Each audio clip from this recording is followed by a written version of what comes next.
Rubbish Direct.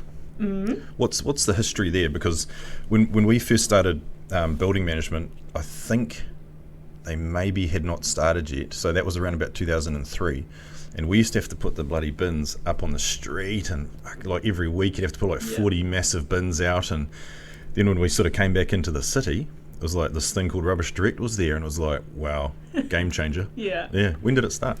So it started in 1999. So Mark Smith, our managing director, he had this great idea after, I think at the time he was drinking Heinekens. That's changed now. He had this brilliant idea at the Empire Tavern that he was going to start a business with a mate. At the time it was Roger. Yeah. And they had a guy that used to go down there, they were also mates with, who used to work for another waste company. And he came in one day and he was having a huge issue with the company because they'd just been bought out by a massive international company. So he wasn't happy, and Mark had this brilliant idea, as you do after about 18 Heinekens, that hey, let's just start a rubbish business, right? Yeah. So that's how it all started, really, and it's evolved into this thing, but it's still got this essence where Mark started this business to help people, and it's still driven around all of that and doing everything for people and helping people, and it's just that around that we collect rubbish and recycling. So did it like start with one truck, or how did it like how do you start? Did you buy a bloody truck and a bin and put your ad in the paper, or what actually, how did they start it, do you know? So they had Stevie's driving for them because Mark and Roger didn't have class 2s at the time, and it was literally that. Mark saw a truck on the side of the road, purchased that, I think he was on his way home, purchased that, and they Not started... after the Heinekens. No, when he was sober the next day and realised that he promised Stevie a job. And it was just buying a truck and a bin and starting from there. And Mark was still working at the time, Roger was still working at the time, and then slowly they just gave up their day jobs and got full-time into rubbish and recycling. So what was Mark's day job? So he worked in the telecom industry. He was selling cell phones at the time, and it was a huge industry at the time. People were happy to spend thousands and thousands of dollars on cell phones. And he chucked that in. He was a sales manager and went into rubbish and recycling, hasn't looked back. Far out. That's cool, I like that. I like, because like you say, at the time, cell phones were really kicking off. Like now we just take them for granted, but back then it was kind of special to have a cell phone. So to sort of turn your back on an industry that's probably quite lucrative, to go, we're going to start up a rubbish company, and that's a hell of a story. And so after their first truck, like when did it start to catch fire, do you think? Not the truck, but the business. When did it start to get momentum? I think probably a good 10 to 15 years, while they were into that. It takes a while, as yourself and a lot of small business owners know. It takes momentum, it takes a while, it takes a lot of sacrifice and hard work to get your business to a stage where it's comfortable. You yourself might not be comfortable, but the business is comfortable, it's sort of surviving, you get up every day and it's operating, and you're not having to put fires out. So it still took a little while, and it still feels now that we're still surviving sometimes. And that's bloody, I think COVID probably shook up quite a few, all businesses really, but especially that small to medium, the SME type thing. But I guess like you guys, you're an essential service, so that probably would have helped. But then there's a whole lot of other things that COVID threw up that you and us and a lot of other companies are having to deal with too, around like staffing and fucking costs of everything going up and all sorts of stuff. And so you've celebrated a special milestone the other day too, 10 years at Rubbish Direct. Yes. Oh, that's a great achievement. Congratulations. Thank you very much. I'm super proud of that. I didn't realise how proud I was going to be about that. You sort of like, it's coming up, and you think, oh, it's just another day. But I was really proud because, I spoke to the team and I did a little speech in the office. I wasn't really special as a kid, and I was average, and I sort of wasn't the top of the class, and I was okay, and I left school and didn't know what I was going to do. And to find something that you're passionate about and to stick with it and be committed about it and love it and get up every day for the last 10 years and love what you're doing, It just made it really emotional for me, and especially after the last 2 years and what we've been through, and to still be standing and still be wanting to be in here and to continue and to make this a great business for our people, and also the responsibility that we hold. We've got over 100 staff, and they all rely on us to make the right decisions every day, same as you. You've got to make the right decision every single day, because the decision for you, the wrong decision today, is going to cost you in 12 months, 18 months, 24 months. Bloody oath. I think we've just found our clip there for the LinkedIn thing. That was pretty inspirational, just listening to that. That was awesome. I was sitting there going, far out. Well said, man. That's so cool. And you're right about your team and their reliance on the company, but it's also thing that Kylie and I take on board is it's about their families as well. Yeah. It's not just the person that's working in the company, it's what goes on behind there, and that's hugely important, eh?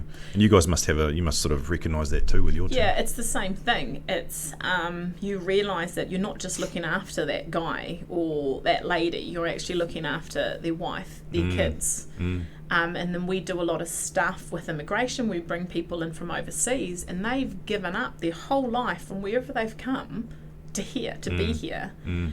So it becomes really surreal, and it's a huge responsibility. And when you acknowledge that and realise that, it is scary, but I think it also drives that motivation for a lot of small business owners to keep going and to get through this and to come up with innovative ways and solutions to get through. Yeah, that can get quite overwhelming when you think about that, Yeah. eh? Like, you can go, holy shit, Yes. we've got all these people and their family, and it's like, it can get a bit mind-boggling. I think you've got to be able to acknowledge that, but sort of compartmentalise it and put it to the side and go, let's just run this thing. Yeah. So what was your first role there? What did you get into? I started off in customer service, and that's where I was able to meet people like you or your team, all our customers. Because I just went out there and just met everybody every single day and checked their rubbish and recycling bins, checked they were happy with the service, checked they were happy with us, and we just started to make it so that you could put a face to your rubbish company. Because like we spoke about earlier, maybe before this had started, you don't really think about rubbish, you just produce it, put it in your bin, and then hope it gets taken away. And it's not till it doesn't get taken away that you sort of realise, okay, what's happened there? Who are these people? Why aren't they picking up the bin? When's it going to be collected? And yeah, that's how I sort of started, and it just evolved into that, into sales, operations, and now pretty much looking after the whole operations of our business. 10 years ago, I kind of remember when you started, because I was like, oh, there's a face here, and it's a woman. Yes, I got heaps of that when I turn up, and people are like, "Are you taking the piss? Who is this?" Especially our building managers that are like, "Wait, you've come here to look at our bins and check that we're happy." Yeah. It's like, yeah, we're doing that. Yeah. Yes. Oh, so where's the guy that normally does that job? Yes, exactly. It was so like that back then. Yeah. That's a cracker. And I still get that a lot as well, because we don't get a lot of women in our industry. That's why. And so when you do turn up and you're a woman, they're just like, what?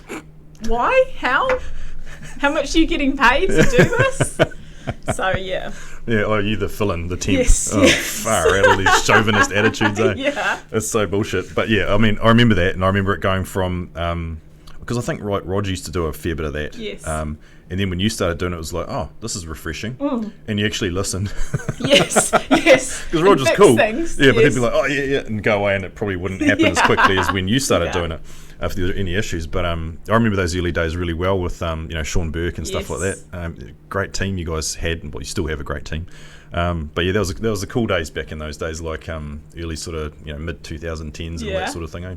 Yeah, no, that was really good, and it was fantastic. And customers were, they were just, our customers are just so fantastic to us, and they've been loyal, and you guys have been loyal to us, and that's really what's kept us going. And at the end of the day, that's what's kept our people safe and secure through all of this. Is just that support and that loyalty, and it's been amazing. You mentioned before about real sort of I guess how people think about rubbish and waste. It's waste management. It's not just rubbish, is it? It's what happens from like we're saying, from bin to landfill or whatever. Do you want to talk us through that? So, sure. That's I think people need to understand exactly what happens when you put your rubbish in the bin. Then what happens? Okay. So anything that you put into a rubbish bin goes straight to a transfer station. It can't be recovered. So I love telling this story a lot. We do a lot of rubbish for apartment buildings. So we had a guy who decided that he was going to propose to his missus. So his romantic idea was to put the ring in a box and hide that through the apartment. Oh. So hoping that she would find that and, she'd be so happy and it was a great surprise. That's not romantic. So for any of our guys that are listening, thinking of proposing, that's not romantic. Yeah. I don't want to find an engagement ring while I'm cleaning up the house. So she did find that, but she didn't open the box. She just threw it straight into the rubbish bin. Oh, so we had a frantic call from these guys, to find their ring and where is it. It couldn't be recovered. As soon as it goes into the rubbish truck, goes to the transfer station, and there's heaps of rubbish there. Yeah.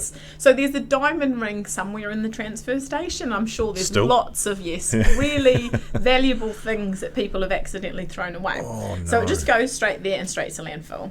Mm-hmm. So anything that gets thrown into your recycling bin gets brought back to our depot and it gets hand sorted. So we employ about 27 staff locally in the West Auckland area, and they go through all the recycling. So anything that shouldn't be in there, like nappies, needles, all of that, these guys are going through that and sorting that. Anything that's recoverable, so like your plastics, your glass, your tin, your alley, paper, cardboard, that all gets separated and then we send that off to different companies. And where possible, we always choose to send that off to a New Zealand company. Yeah. So how good are people, like, because I remember pre-recycling, you probably don't, you're too young. Not that young. But I remember in the days before there was a recycling bin. You just throw all your shit in one bin. How good are people now at actually sorting their own rubbish out?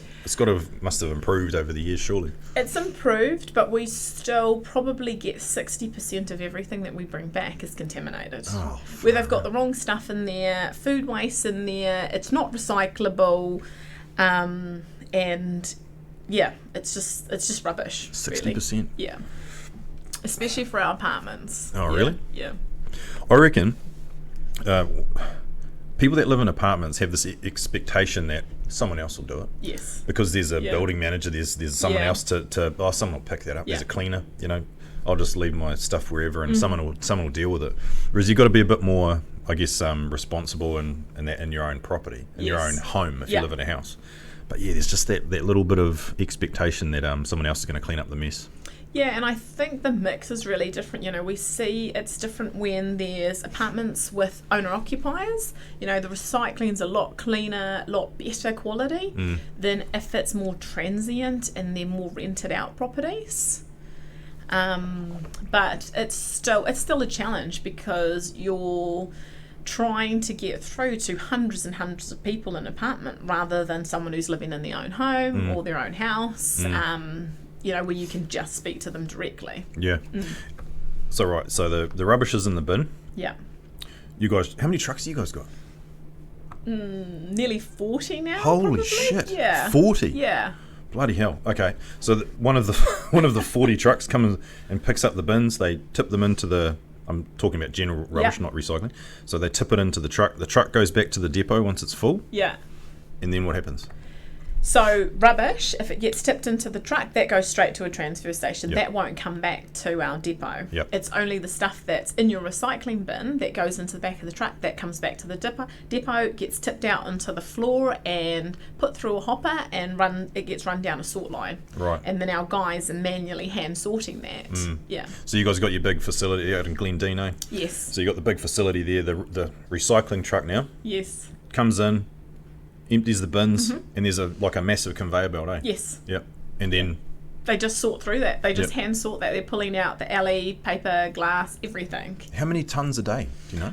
Oh my goodness. I'm just trying to think. 1, 2, 3, 4, 5. Could be up to I don't want to say the wrong number, maybe more than 20 tonnes. Shit, per day.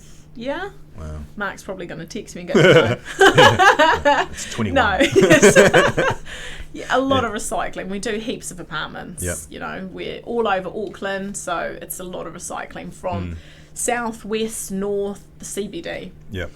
And so the guys are on the line, they're sorting things out. So I imagine, and I actually saw it on breakfast when you guys did that awesome thing on breakfast. So they got to throw the green glass over there or the clear or the aluminium into that bin. Yep. And then those bins go to people that... So all the glass gets recycled at Visi Glass, and that gets turned into glass again. Right. Aluminium goes to Sims or wherever we're sending that through.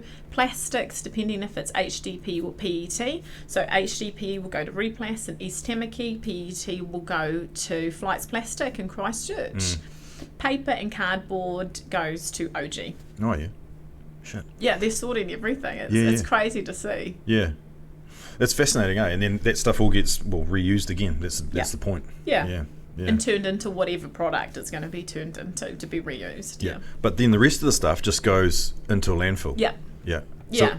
And is that the big one up at Redvale? Yes. Yeah. And that's quite fascinating, eh? How they generate energy out of there with all the the stuff methane, they catch that, and then they also use that to for that. There's a huge, I don't know if it's still there now because I don't know what's happened through COVID. There's a big eggplant farm place, and they grow that in a greenhouse, and they use the methane goes in through to that to help make eggplants. So do you guys think about how to...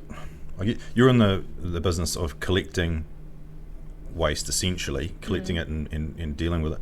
Do you guys ever have any ideas about how to minimise waste, or do you have to worry about that sort of thing? Yeah, we do. That's becoming a huge thing for where the council is sort of going, but also with our commercial customers about how to minimise it or educate people so they're putting the right stuff in the bins. So we did a live audit for one of our customers recently, a couple of weeks ago. So we turned up to their site after they'd had lunch and went through their rubbish bins, their recycling bins and their food waste bins. So a lot of what we found that was going in their rubbish bins, I think it was about 60%, could have been diverted to either the recycling bin or the food waste bin. So all the stuff that people are throwing in there is going straight to the transfer station, where it could be going either, if it's food waste, it could be turned into high-grade fertiliser. So we take our food waste to Tuakau, EnviroFert, or to now EcoGas, or the recycling could be turned into something. So that was quite an eye-opener for that customer to see what's going on. So that's an educational piece in terms of diverting it. In terms of minimising, it's consuming less, reusing more, and making different choices about what you're purchasing. Instead of purchasing stuff that's only got one use, changing that or not buying that. Yeah. A big thing like aluminium is the diamond in the recycling. So I've managed to switch Mark from Coronas to double browns now. You can get Heineken in bloody cans, Mark, for God's sake. So making those conscious decisions. Yeah. Double brown is the most shit beer. I hope know. you're joking. I know, but we get good money for the aluminium. Yeah. No, I quite enjoy the old Heineken out of the cans. Yes. So, Mark, if you're listening, drink Heineken out of cans. There is quite. I've noticed that recently. There is quite a push to use more aluminium. Like Jason Momoa, the actor. Yeah. He's got a company that does. I think it's like a drink, but it's in an aluminium bottle. Yeah. And that's awesome. Like that's cool. That's better than glass. Yes. Yeah.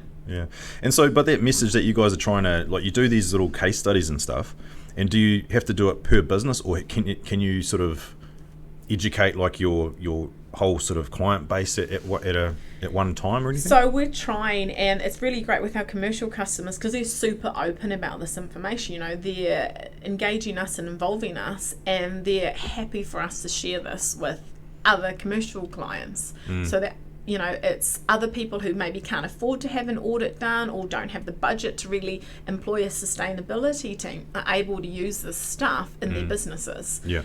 And trying to get educational pieces out there and engage with you guys to be able to do that. And I know our customer service team do try and do that with the building managers to try and say, hey, this is what we're finding in your bins. But then it's really hard, like I said, to get back to 100 people, because sometimes the person who owns the apartment, who would be your point of contact, is not the tenant. Yeah. I think we actually need to have a bigger conversation around that, because we'd like to start pushing that message more. Yeah. And we've got sort of like updated ways and means of like communicating with people now. So that'd be cool just to sit down with you and Mark and actually have a longer chat about that. To how we can improve that. Yeah. Because that's becoming like more and more important, eh? It is.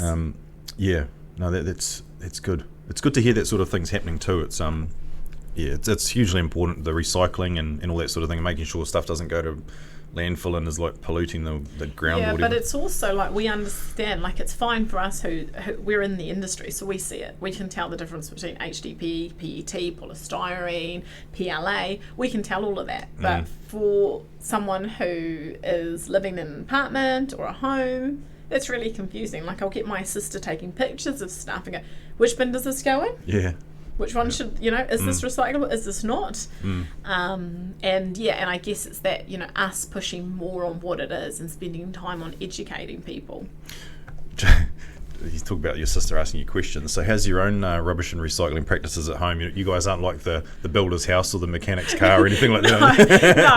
No, we're really specific, because certain products are really good for us at the time. So all aluminium goes in there, all the glass. If there's plastics, paper, everything gets separated. We've actually got chickens. Oh, yeah, cool. So we tried I've roped Mark into a lot of things. We've done the worm farm, because I tried that, and yes, that was not my thing. The worm bins. Why is that? Was it just too gross? They're really finicky, and worms, unlike me, aren't carb eaters. So I had a lot of carbs left over, and the worms don't really like that. They like a lot of salad, and so that didn't work for our family. We tried the compost bin, but again, that's a lot of work. And so I had this great idea, let's get chickens. Because they eat everything, and then you get eggs. So that started with sort of 4 chickens to 7 chickens to 17 chickens now. So definitely. And so all our food scraps, especially having young kids, they don't always finish stuff, so that just all goes into the chicken scrap bin, straight to the chickens, and we get eggs out of it. But it's a lot of work. Well, knowing how you guys grow, you'll probably be supplying bloody chicken to KFC. So, that's cool though. Like it's more than one way to deal with waste. It's not just putting it in a bin. No. So definitely everything gets separated, and then we try and at home reduce as much that goes into our rubbish bin, because we don't want stuff going to landfill, and also the cost of landfill is really expensive. I think that's also another misconception that we sometimes get is, rubbish and recycling should be cheap, and it's not. With recycling, you've got people that are hand sorting that, so that's never going to be cheap. And then rubbish used to be cheap, but they're changing that now, so they're adding levies to the cost of anything that's going to landfill. So the more that we can divert that, not only is that going to be financially cheaper for the customer, for us, but better for the environment as well. So that's an interesting point around the landfill, because my understanding, I might be wrong, correct me if I'm wrong, but the landfills are owned by Waste Management? Or they're owned by someone or some company? Yes, they're owned by different waste companies. And they pretty much make money out of putting stuff in there, because you then take your rubbish to the transfer station, goes to landfill, and they charge you for that. So they charge every time we tip a truck. So even you guys have to pay them to dump the rubbish? So the more we can recover out of our recycling, the more that we can reduce rubbish, the better it is. Has it been a bit of a monopoly over the years? Because there's more competition in the area now, in the industry now. Has it been sort of controlled by one or two providers historically, or is it? No, it's hard to get into the industry. There are 3 or 4 big companies that dominate the market, and there's only a few smaller companies. Like, we're definitely one of the smaller companies, and it makes it hard to compete, because when you're competing with the company that owns the landfill and you don't, and you've got to pay to tip your staff there, it does get a bit hard. Yeah. And we saw some of the smaller companies fall over through COVID. They just couldn't make it and couldn't carry through. Yeah. And not just because of the cost of landfill, but wages and fuel. You know, we had a fuel bill, and we thought that we hadn't paid our fuel for 3 months, but it was actually that month's fuel. Holy heck. When they'd increased it. So Wow. all of that stuff, and it tipped over some of the other companies. So when you go up against the huge companies, you guys would have to just have a different message to your clients around why to choose us, because you've got to convince people that to go with Rubbish Direct is a better option than just going with the big nameless, faceless company. Eh? Yeah, and a huge part of that is service.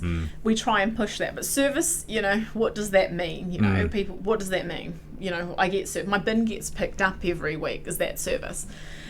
Not just that, you know, we're looking at other stuff that whatever happens, you can actually contact us, as you'll know, and your guys will know. You've got our direct numbers, and you're always welcome to call us any time of the day. Any time of the week, and we're going to find a solution for that. There's a few of us that work 24/7, and also operating for us, we operate 7 days a week, even on public holidays, so that we can ensure that rubbish gets collected, especially in the CBD. There's not a lot of space. Like you said, back in the day, you'd have 30 or 40 bins that you had to put out on the street and bring back. So these apartments don't have that space. So we're always collecting, we're picking up, you can get hold of us, but then also putting that face to a name, and then looking at other things, other initiatives to engage with our customers to make it a better service for them, so that if they are an apartment that are really pushing on food waste or recycling initiatives, we will engage with them directly to do that, whether that's turning up to a committee meeting or coming on site and meeting with the residents that are interested in that. We're going to get involved in that. Nice. Yeah, then that's the sort of thing I'd love to help facilitate too. Yeah. We've got to educate the people in the building. You know, the better job that they can do in sorting their rubbish for you guys, the easier it is for you guys, and it just flows down the track. Yeah. So you've got the teams. There's about 100 odd people. How, like, what are the different sort of positions? Like, you've obviously got the guys on the sorting line, like, and the drivers. Oh, you tell me. Yes, I was going to tell you about your business. So yes, we've got the sort team, our depot team, and they pretty much look after all the recycling that comes back to the depot. They make up all the bins, they fill up all the trucks, they just keep the whole depot running pretty much.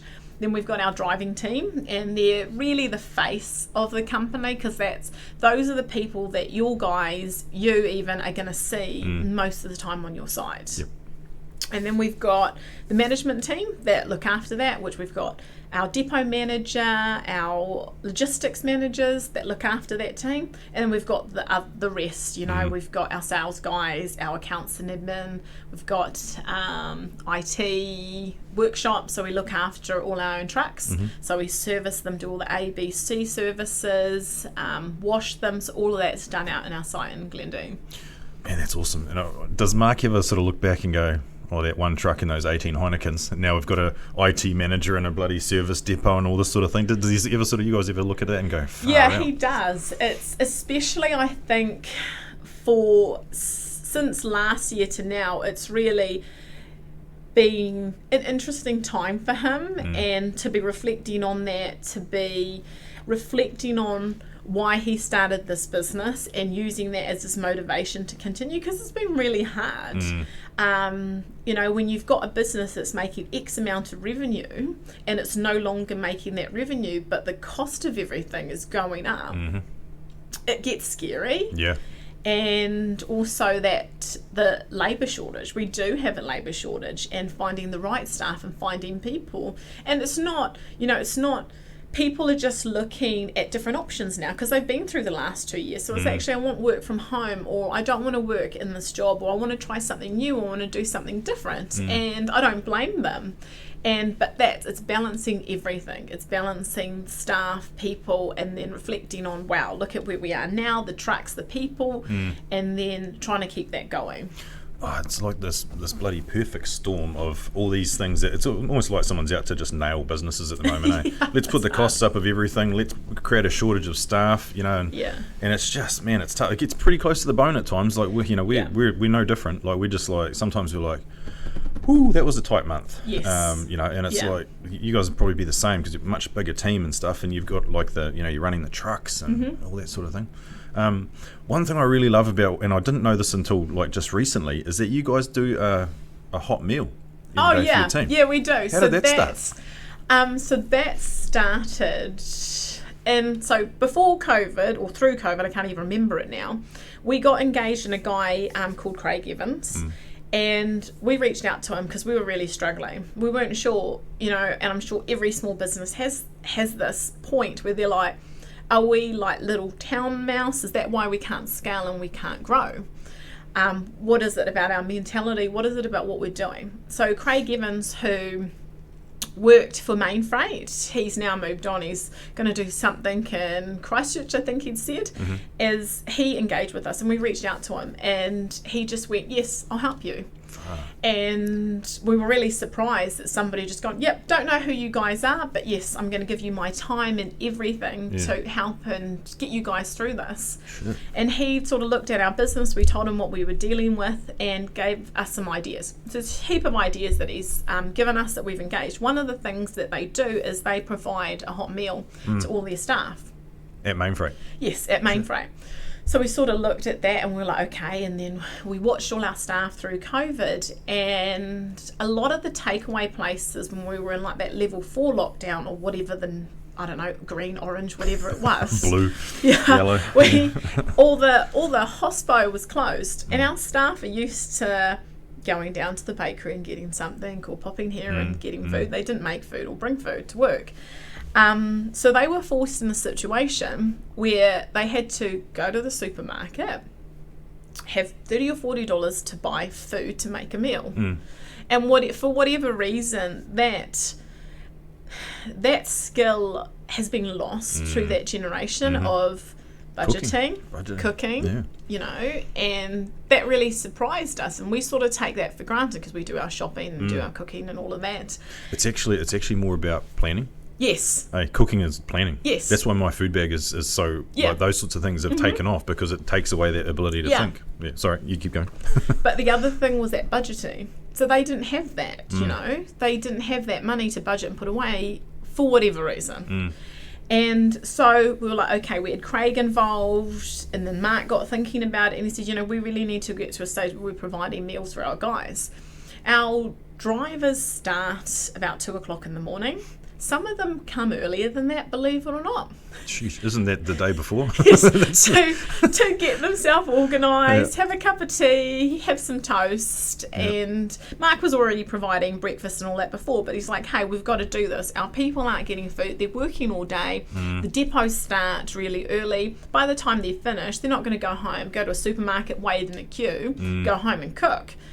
And that's how it sort of originated. So Mark and one of the ladies at work who works closely with Zenobia had this idea to start that, and let's just get it going. So they got some crock pots to start with. We've upgraded to pressure cookers. Oh, yeah. And then they just had Mark, Zenobia, my sister, all cutting up food, prepping food to cook for the next day. Yeah. And so it started with that to now it's evolved where we've got 2 cooks that prepare meals 7 days a week. Holy so they prepare shit. a hot meal, they bake. It's all free for our staff, and we've noticed a huge change, especially in our depot team. In terms of their engagement, their sick leave is down. People are happy to come to work. Mark's invested in a canteen room so everyone can sit down and eat together. So you've got the sales staff sitting with the depot staff, or the sales staff sitting with the drivers, which just was never going to happen before because we were just ships in the night. So that's really helped in engaging the business, and that's so.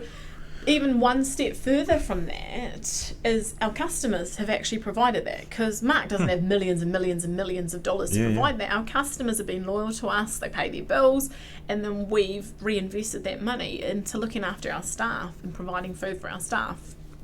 That's so cool, man. Like, what a cool little story, eh? And just something as simple as a meal well, maybe it's not as simple as it used to be a meal, like we were just saying, but a meal's like you sit around the table and you talk, everyone talks and stuff like that. We're really big on that in our own home, actually. Like, we sit down around the table and we have dinner with the family, like, every night, and that's where you get the gold, as a family, as a business. Yes. Man, that's such a cool little story. Yeah, and that's what we sort of noticed, and it's been fantastic. And at the time when it was sort of happening, we had all sorts going on with COVID and the runs and people and shortages, and I just thought, is this the right thing to do? Is it the right time? And I really, it was fantastic for Craig to suggest that, for Mark and Zenobia to really be driving that for our people. And it's great, and it's something that's important to us now, and it's something I really encourage other businesses to do. And the next step for us is the other thing that Craig had introduced us into was this profit sharing scheme that Mainfreight do. So Mark went, okay, let's do that as well. So 10% of our profit goes through to our staff. Shit. It's a huge commitment, eh? Yes, and this year we got paid out about $3,000 each, and for some of our staff, that's a huge amount of money. It's a massive amount of money.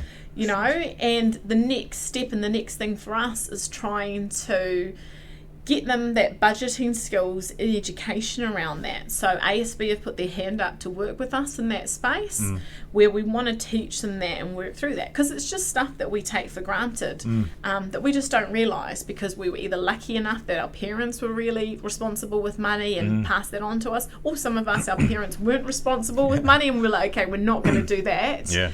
And that's the next step for us, and that's all that other stuff that I guess our customers don't see, that they're supporting every single day. Man, you guys have got some cool shit going on in the background, eh? Yeah. That's awesome. That's so cool to hear. Man, these kind of things you don't have any idea about. No. We know how Rubbish Direct works, but all these little bits and pieces in the background that make it tick. Yeah. It's magic, eh? Yeah, and we haven't been really good at promoting that and advertising that. And everyone's like, I think you should do that, so that your customers know it's not just about service. It's not just about picking up a bin. There's a whole ecosystem in West Auckland that they're supporting. Yeah. Oh, West is best. Yes. We're Westies as well, so stuff the rest of Auckland. just kidding. Sorry, Central City, where all of our clients are. Man, that's really cool. I love that, and I think hopefully we can chop this up into little bits that you guys can do whatever you want with, to be able to spread that message about those sorts of things.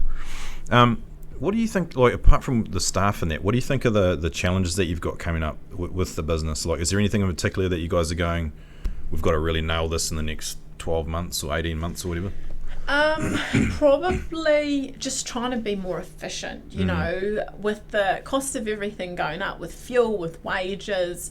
We've got to think of better ways to make our business efficient, because we can't just hand over and say, hey, Mr. Customer, or Mrs. Customer,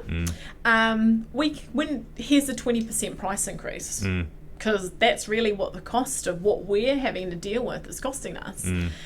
So that's a big challenge, and that's what's driving us now, is trying to do things more efficient so that we can reduce that impact on our customer, because they're going to be not only feeling it from rubbish and recycling end, but everything, from their groceries, from their own fuel, from their rent, from their interest rates too, it seems. Yeah. So that's a big focus for us now, is trying to make our business really, really efficient, so our customers are happy and they feel like they're getting a service that's of good value, and that we're doing the best that we can for them. Yeah, nice. And do you guys, because I think when people think about rubbish, straight away they start thinking about the environment. Well, that's how you sort of relate rubbish with environmental stuff. Do you guys have an internal company environmental policy, and do you do sort of certain things to help the environment and stuff? Yeah, so the big thing that always, because we offer depot tours where we ask people to come out and have a look and see what we're doing, because we're always like, do you guys actually recycle it? Where is it actually going? So we're like, we'll just pop out and have a look. So the big thing when people come out and have a look at our depot is that they can see that a lot of stuff we reuse.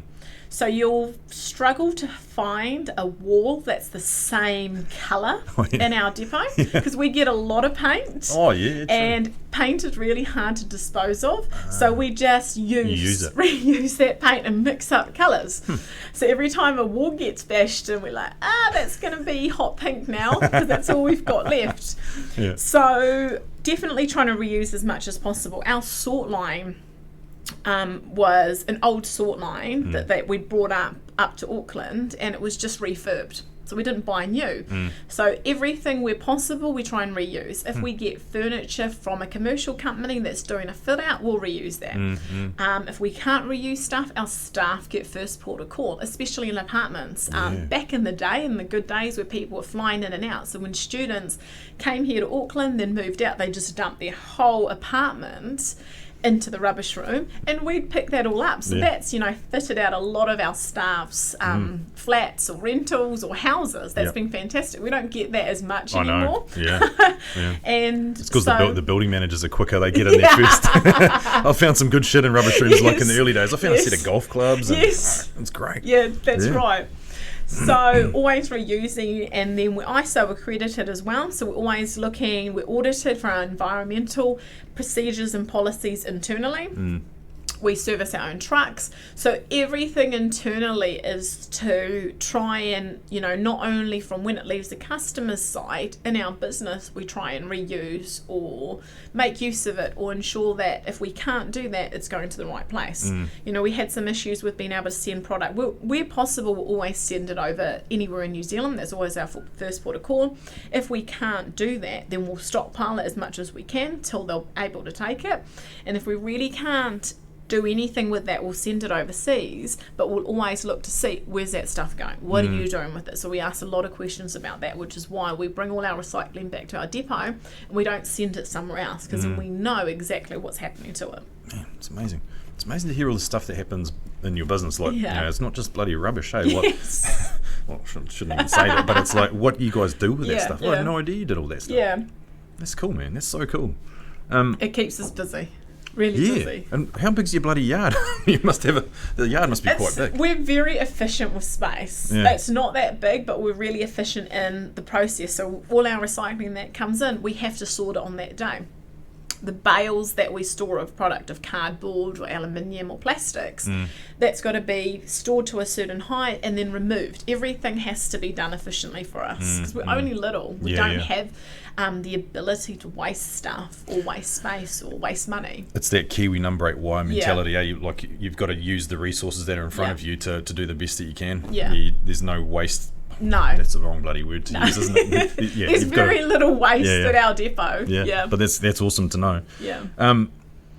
Oh shit! I was gonna ask about you guys sorting and all that sort of thing. Is there any real interesting stuff that you found in the? We get all sorts of stuff, all sorts of paraphernalia, and most recently, I was thinking about this last night because we always get asked this, and I'm sort of like, most recently, on the sort line, because everything comes out on the sort line, we had our depot manager, Bart, run up to Mark, and he was like to Mark, you've got to come down here and have a look. There's a huge plant in the recycling. And Mark's like, just throw it away. He's like, no, it's a plant. You need to come and have a look. So Mark gets down there, and it's a huge black rubbish bag of just marijuana. And we're like, tomato plant. Okay, dispose it, compact that, run that through the compactor now. And I have no idea how that ended up in our recycling, but it was a massive bag. To other stuff, like we've had cash. I think the most we've had, it was all loose cash. It was about $1,700 that came down the sort line. And I was up in my office, and all I heard was just like yahooing, screaming, people celebrating. And I come downstairs and I'm like, what's happened? And there's just cash flying all through the depot.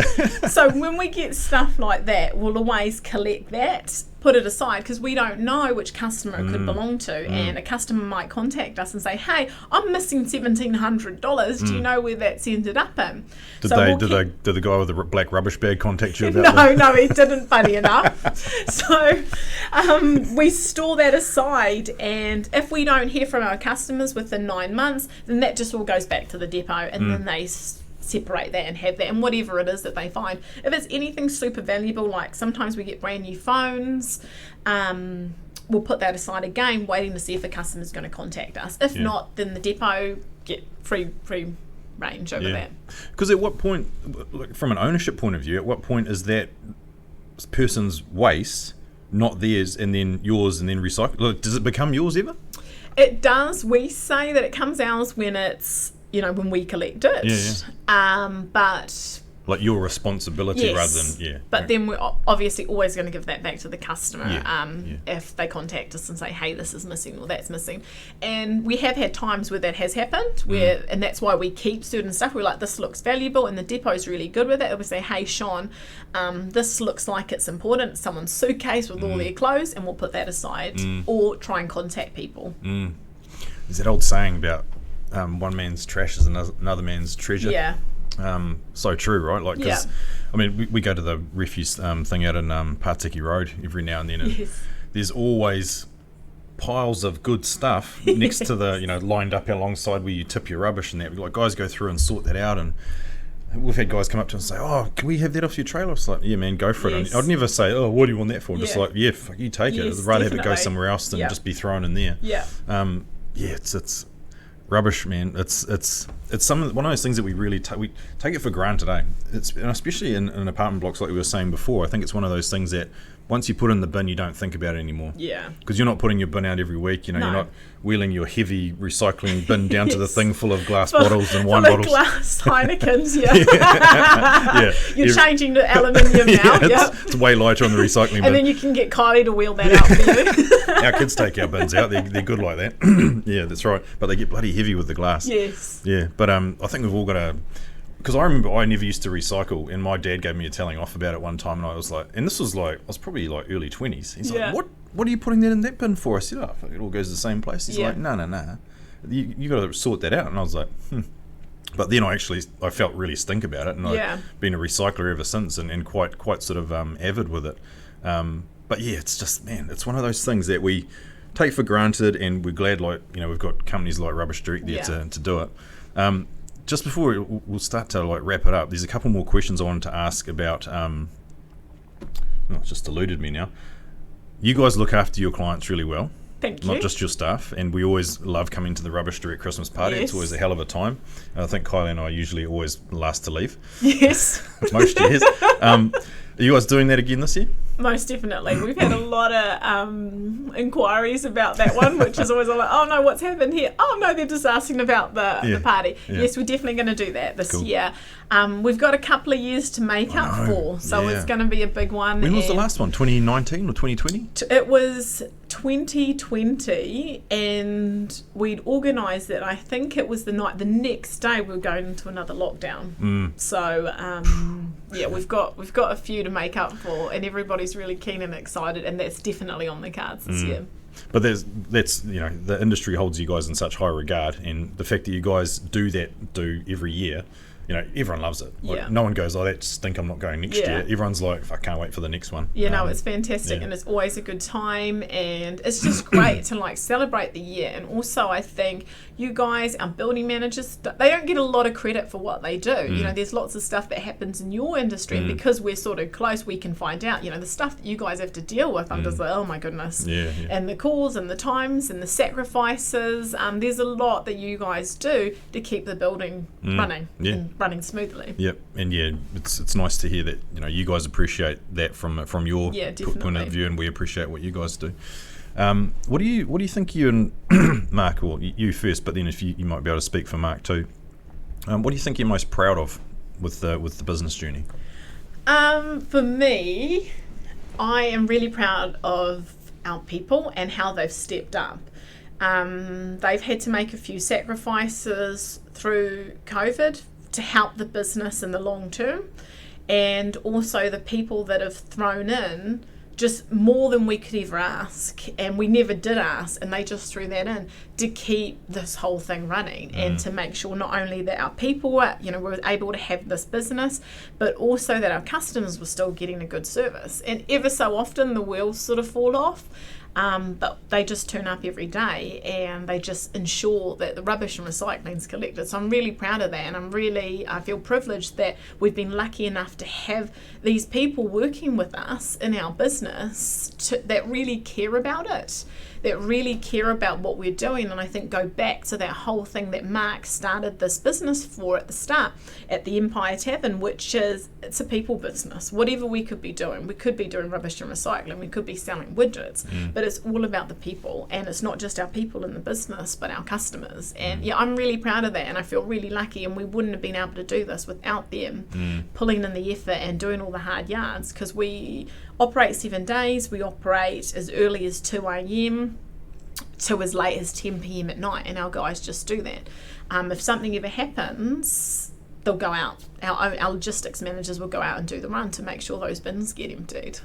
So I'm really proud of that, and I feel like when you've got a good team of people around you, and it's hard to find good people now, you know, you should thank them, and you should tell them that they're doing a good job, because that's all they need sometimes. Yeah. That's awesome, eh? Like the culture's a massive thing, right? Yeah. And if you get the culture right, and you know, culture can come and go with, depending on the team at the time, not necessarily go, but you know, it can change slightly. And you know, I think a strong business will keep that culture on more of a narrow track than let it sort of deviate too much, because it becomes bloody toxic, or people just lose their way. And you know, so you guys have got that in spades by the sound of it, you know, and with how you treat your staff and your customers and that.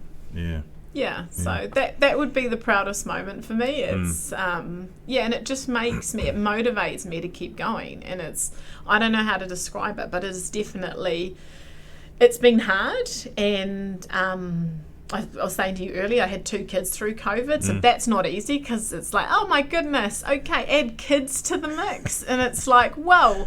And our people have just been behind me the whole way and helped me and supported me through all of this. So yeah, I'm really proud of that, and we want to get better, and we want to still be here. Nice. I bet you weren't thinking when you were like in school thinking about, shit, what do I want to do with my life, that you'd be working in a waste management and a rubbish company, eh? No, I had no clue. And I remember, like, my mates were all going to be like accountants and doctors and all sorts. Boring. Yes, I was like, oh, that sounds terrible. And and I got into sales and haven't looked back, and I'm really happy with what we're doing now, and I'm really happy that I've got this job and this opportunity, and the people that I work with, you know, I wouldn't change it, and it's just so cool. And there's a lot of humour in our team as well, and I've had people who've moved on to other jobs, and they always call me and they're like, I miss all the piss taking and the swearing and all the carrying on, because it's like, it's just, you know, that's part of it. That's why you sort of get up to work. You spend most of your time with your colleagues. You know, probably especially more when you time. bloody work and live with them, and yes, your exactly, husband or wife. exactly. You know, so you've got to enjoy that, and it's got to be something you love and enjoy. And yeah, it's cool. Well, we appreciate what you guys do. It's a bloody fantastic service. We always rave about it. We like to see you guys in our buildings. I think you're in like 90% of the buildings that we manage, so great stuff. Appreciate what you and Mark do, you and your team. And long may it continue, because we like how you guys make our lives a lot easier without having to lug the bloody bins up the driveway and stuff like that. So, appreciate the time for a chat. Awesome. Thank you so much. This has been fantastic. Yeah, good time. We'll do it again sometime. I'm sure we have some other stories about rubbish to talk about soon. We will. Cheers, mate.